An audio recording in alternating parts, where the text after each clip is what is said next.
Asmeninis įvaizdis LinkedIn arba asmeninis įvaizdis. Apie ką jis yra ir iš tikrųjų ką jis reiškia. Dažnai kalbant suprantu, kad vis dar ne iki galo yra aišku, iš ko susideda asmeninis įvaizdis ir dėl ko jį reikia stiprinti.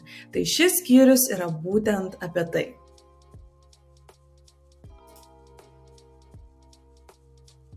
Pirmas klausimas, kurį norėčiau Jums užduoti, yra kaip dažnai naudojatės LinkedIn platformą. Tai galite tai atsakyti savo patys, galite tai atsakyti mintise ir tiesiog pagalvokite, pamastykite, ar tai yra vieną kartą į dieną, ar tai vieną kartą į savaitę, ar vieną kartą į mėnesį. Nes nuo to, kaip dažnai naudojate šią platformą ir kartais priklauso jūsų įvaizdis ir kokį stiprumą jis šioje platformoje turi.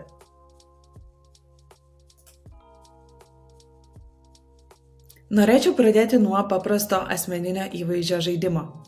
Dabar priešai save matote nuotrauką, kurioje yra paslėptas žmogus asmenybė. Tas žmogus yra gan žinomas, tai norėčiau, jog skirtumėte šiek tiek laiko pagalvoti, kas tai per žmogus ir ar jums pavyksta šį žmogų atpažinti.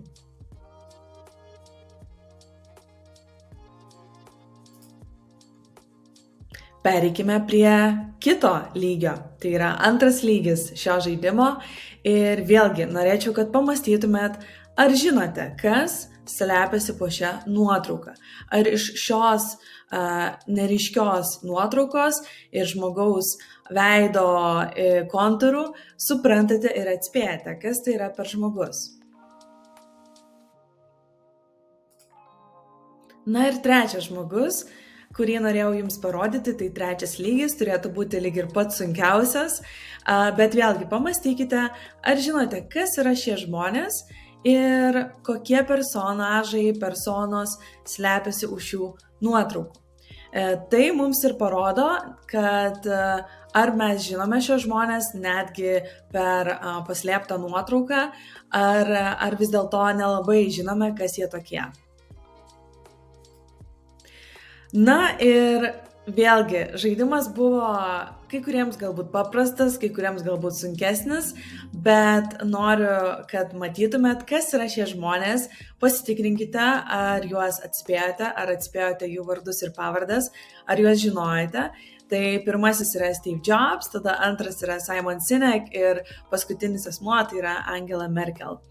Ir kodėl mes žaidžiame šį žaidimą, ar kodėl pradedame nuo šio žaidimo, tai yra būtent dėl to, jog šie žmonės turi tokius stiprius įvaizdžius, jog netgi per kažkokią tai neatpažįstamą užblurintą nuotrauką mes vis tiek atpažįstame juos.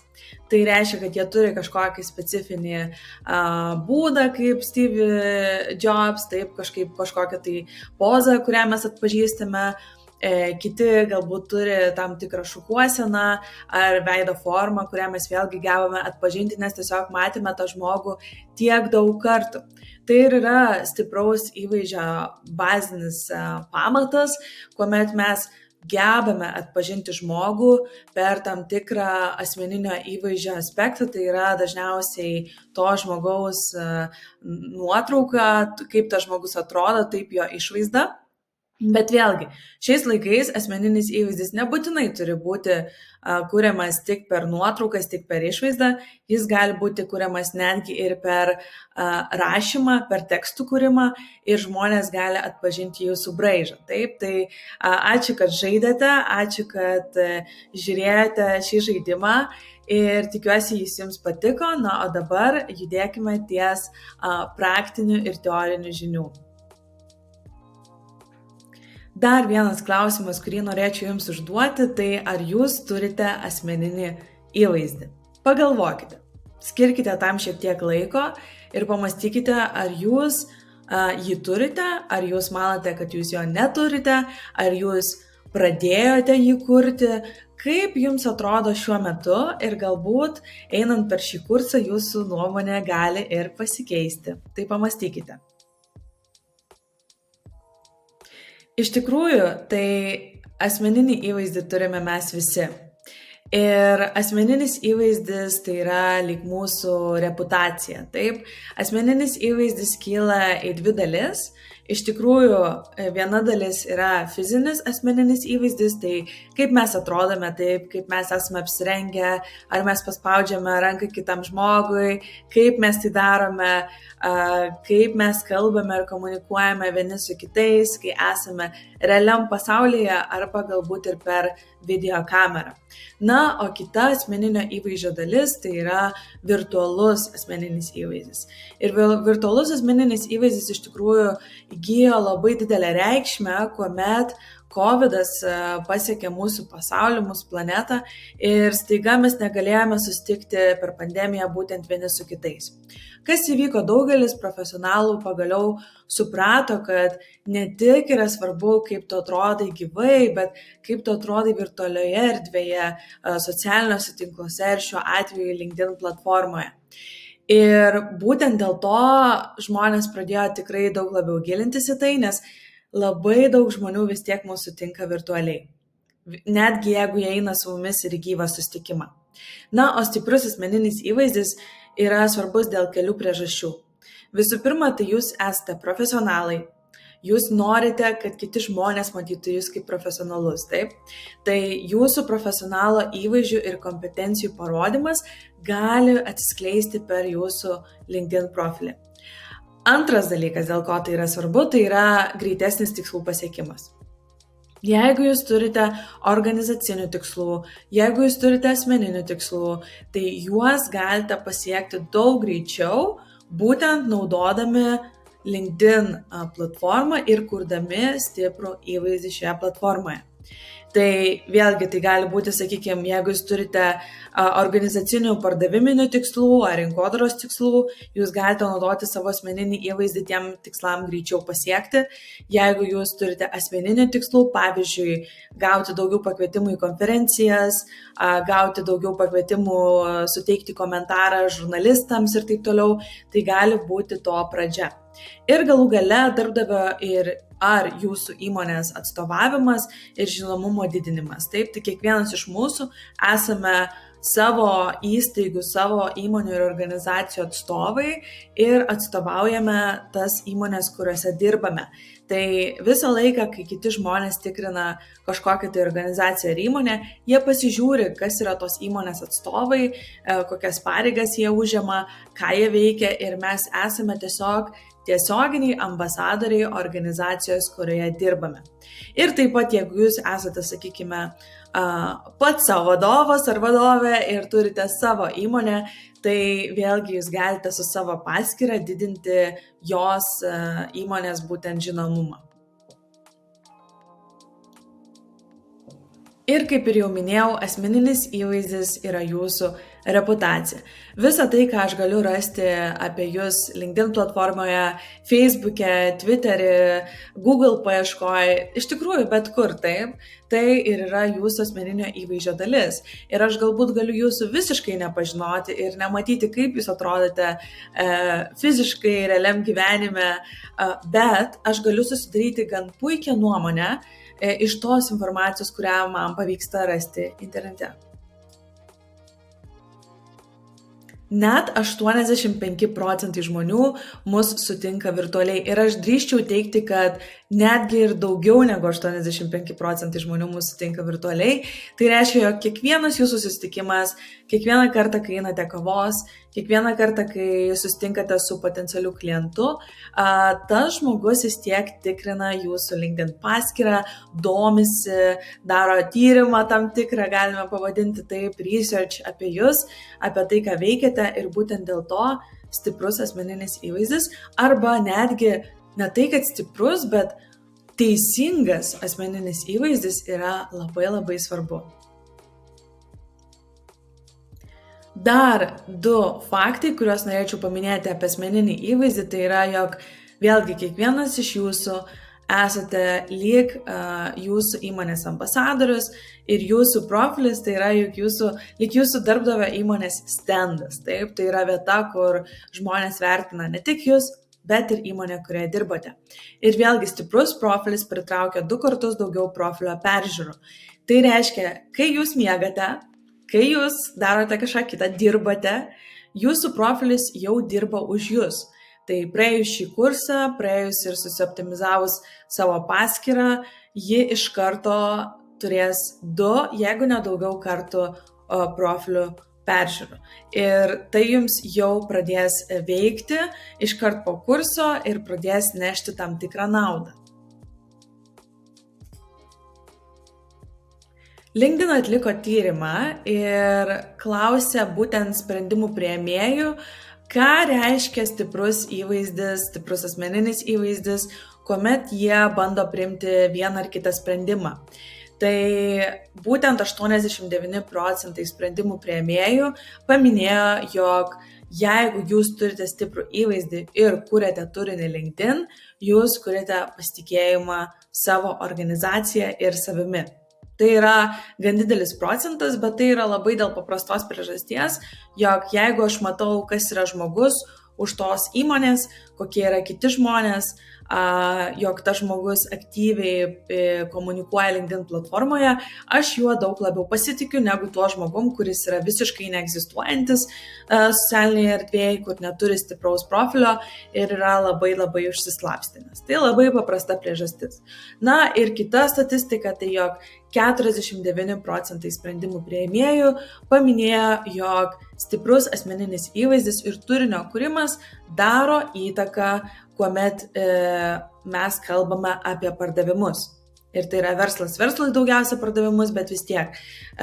LinkedIn platformoje yra labai daug sprendimų priėmėjų, o apart jų mes turime ir influencerius. Tuos žmonės, kurie daro įtaką sprendimo priėmėjui. Ir būtent dėl to, kuomet mes kuriame turinį ir jo kuriame daug, mes vėlgi darome įtaką visiems tiem žmonėm, jie mato mūsų turinį ir yra didesnė tikimybė, jog priims sprendimą pirkti mūsų paslaugas ar mūsų produktus. Kalbant apie asmeninį įvaizdį, Olandijoje esanti įmonė Connected Circles atliko tyrimą ir lygino vadovo ar vadovės profilį ir įmonės paskyrą.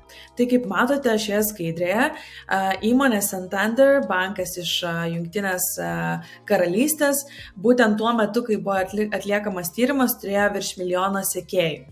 Vadovė Ana Botin tuo metu turėjo 289 tūkstančių sekėjų. Kiekvieną kartą, kai Ana parašydavo įrašą LinkedIn platformoje, vidutiniškai jis susilaukdavo virš 2300% daugiau įsitraukimo į savo turinį. Tai parodo, jog netgi jeigu ir įmonė turi labai daug sekėjų, vis tiek žmonių paskyros susilaukia daugiau įsitraukimo. Dar vienas pavyzdys, tai yra visiems tikrai žinoma įmonė Volkswagen ir tuo metu, kai buvo atliekamas tyrimas, Volkswagen turėjo 861 tūkstantį sekėjų LinkedIn platformoje, vadovas chairman Herbert Diess turėjo 114 tūkstančių ir vis tiek vidutiniškai jo įrašai susilaukdavo beveik 400% daugiau įsitraukimo. Na ir paskutinis pavyzdys, tai yra IKEA, įmonė vėlgi tikrai visiems jums gerai pažįstama ir tyrimo metu turėjo virš 1,6 milijono sekėjų, vadovas direktorius Jesper tuo metu turėjo 37 tūkstančius, vis tiek kiekvieną kartą, kai jisai keldavo įrašą, jo įrašai susilaukdavo 300% daugiau įsitraukimo.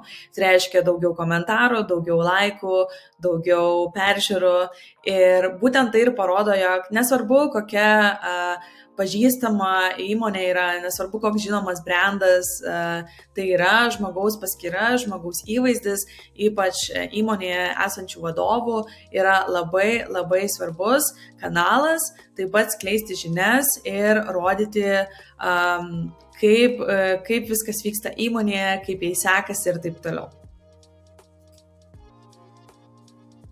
Kalbant apie LinkedIn platformą, joje turime virš 1 milijardo vartotojų iš 200 šalių ir regionų ir kas mėnesį šis tinklas vartotojų bazė auga labai labai greitai, po kelis milijonus ir iš tikrųjų, aišku, viskas prasidėjo Amerikoje, tai tenais vartotojų yra daugiausiai, bet taip pat neatsilieka ir Azija, Europa ir kitos šalis. Šiuo metu tikrai daug vartotojų jungiasi iš Afrikos, Pietų Amerikos ir kitų šalių, taip pat Australijos, Naujosios Zelandijos. Tai iš tikrųjų yra didžiausias socialinis tinklas, nėra jokio kito socialinio tinklo, kuris jungtų tiek daug profesionalų visame pasaulyje. Ir lyginant įsitraukimą, vėlgi ką tik tai žiūrėjome, kiek daugiau turime įsitraukimo ties žmonių paskyrom, tai vėlgi turime dar vieną lentelę, dar vieną įrodymą, kad jeigu žiūrime į komentarus, kas yra labai labai svarbu LinkedIn platformoje, kalbant apie įsitraukimą, tai matome, kad vėlgi vadovai, lyginant su įmonė, turi daug daugiau komentarų, daug daugiau įsitraukimo. Ir tai yra labai natūralu, nes mes norime diskutuoti su kitais žmonėmis, o ne su įmonėmis.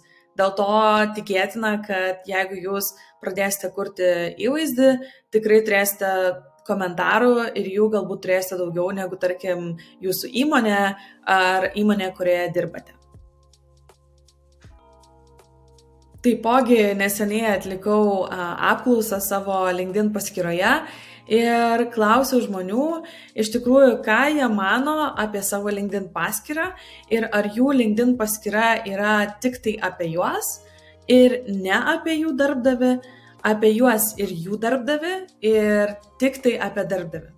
Tai matome, kad pirmoje vietoje mes turime vis tiek daugiau žmonių, kurie mano, kad jų LinkedIn paskyra yra apie juos ir apie jų darbdavį. Tai aš tikrai su tuo pilnai sutinku. Nes, kaip ir minėjau, kiekvienas iš mūsų mes reprezentuojame savo darbdavį ir tai yra dėl to labai svarbu turėti tvarkingą profilį ne tik dėl savęs, bet ir dėl įmonės, kurioje dirbate. Aišku, yra ir dalis žmonių, kurie mano, kad LinkedIn profilis yra tik apie juos, tai viskas tuo irgi yra tvarkoje, mes kuriame savo įvaizdį, bet reiktų tikrai nepamiršti, kad tai yra ir apie įmonę, kurioje dirbame. Pratimas jums, kuriam irgi galite skirti kelias minutės, galite sustabdyti šį video ir norėčiau jūsų paklausti, kokie yra 1-2 raktažodžiai, su kuriais norite, kad žmonės jūs sietų. Tai dabar labai gerai pagalvokite, nes to mums reikės kitai mokymų daliai ir pamatysite, kur to reikės. Na, o dabar keli pavyzdžiai. Tai pavyzdžiui, jeigu aš noriu, kad žmogus apie mane pagalvotų, tai norėčiau, kad susietų mane su žodžiu LinkedIn. Arba, kai žmogus pagalvoja apie LinkedIn, norėčiau, kad jis pagalvotų apie mane. Taip, tai gali būti iš abiejų pusių. Tas pats yra ir su kitais pavyzdžiais, tai pavyzdžiui, jeigu jūs dirbate su pardavimais, tai galbūt, kai žmogus pagalvoja apie pardavimus, jis turėtų žinoti jūsų vardą. Arba pagalvoja apie finansus ir investicijas, iš karto atsirastų jūsų vardas ir pavardė. Tai pagalvokite, sustabdykite video, o kokie yra 1-2 raktažodžiai, su kuriais norėtumėte, kad žmonės jūs sietų. Taip pat reikėtų pagalvoti ir apie dar kelis labai svarbius dalykus ar punktus. Tai vėlgi, kokios yra temos ar industrijos, su kuriomis norite, kad jūsų pažinčių ratas sietų. Kokie yra tie keli raktažodžiai, gali būti daugiau negu 3, gali jų būti daugiau, gali būti ir 5. Taip, svarbiausia žinoti bent kelis tuos tokius pagrindinius. Koks yra jūsų tonas, kai jūs komunikuojate? Ar jis yra santūrus, drąsus, kandus, įvairių žmonės įvairiai save tikrai parodo, ne visą laiką taip, kokie jie yra realiam gyvenime, tai aš labai rekomenduoju vis tiek save rodyti taip, kokie jūs ir esate. Yra buvusi situacija, kuomet aš matau žmogaus įrašus LinkedIn platformoje ir skaitau, žmogus atrodo gan kandus, gan toksai net įžeidžiantis kartais. Ir kai aš sutikau tą žmogų konferencijoje, aš paklausiau jo, aš pasveikinau tiesiog su juo ir paklausiau, kaip sekasi, ir žmogus iš tikrųjų buvo labai labai drovus ir net, sakyčiau, bandė slėptis nuo manęs. Tai tokiose situacijose labai gerai pamatai, kad tas tonas, kuris yra socialinėme tinkle, jis galbūt netitinka iki galo to žmogaus, koks jis yra realybėj. Tai to tikrai nerekomenduoju ir rekomenduoju visą laiką atrasti savo balsą, savo kelią, savo komunikacijos toną ir komunikuoti taip, kokie jūs esate realybėj. Ir galų gale, kokie žmonės skaito ar skaitytų jūsų įrašus. Ar tos dvi auditorijos sutampa, nes dažnai būna, kad mes pradedam kurti turinį ir pavyzdžiui, mūsų auditorijoje yra daug žmonių, kurie yra iš rinkodaros pasaulio, o mes rašome turinį apie pardavimus. Tai galbūt tada to įsitraukimo tiek daug ir nėra ir dėl to reikia didinti auditoriją žmonių iš kitos industrijos, kurios mes galbūt pažinčių daug dar neturime, bet apie kurią rašome. Tai pagalvokite, ar ta auditorija, kuri yra, sakykime, dabar jūsų pažinčių rate, atitinka tą, kuri įsitrauktų, ar jiems būtų įdomu ir taip toliau. Tai čia manau, kad yra labai labai svarbus punktas.